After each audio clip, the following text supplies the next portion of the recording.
Je suis ravie de vous retrouver. Soyez les bienvenus. Nous sommes ensemble jusqu'à 21 h. Vous êtes au cœur de l'info. L'affluence est importante à Budapest.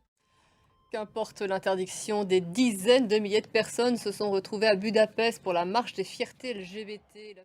Près de 200 000 participants apparemment, selon les toutes dernières informations, un record selon les organisateurs.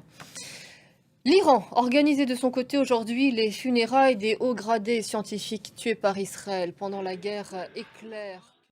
Un cessez-le-feu est-il proche à Gaza? C'est ce qu'affirme Donald Trump. Sur le terrain, on semble très loin de cette perspective. Les frappes israéliennes sont quotidiennes et continuent de faire des victimes. La défense civile a annoncé la mort de 23 personnes ce samedi. Antonio Guterres appelle lui aussi à un cessez-le-feu. Jean Barrère. Et c'est ce dont nous allons parler tout de suite avec vous, Antoine Mariotti. Bonsoir. Bonsoir Aude. Alors, cette fenêtre d'opportunité qu'évoquent les médiateurs, est-ce réellement le cas?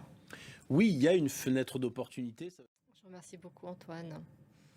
Les drones russes ont visé la région d'Odessa, dans le sud de l'Ukraine. 2 personnes ont été tuées et il y a des blessés, dont des enfants.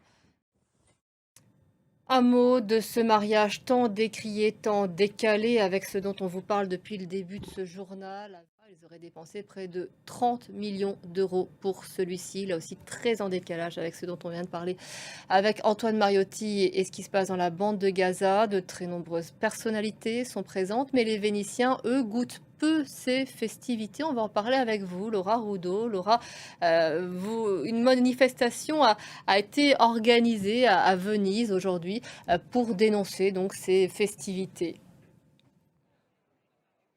Oui, cette manifestation est toujours en cours, hein. Je vous remercie beaucoup, Laura. C'était l'essentiel de l'actualité. Je vous retrouve dans un instant.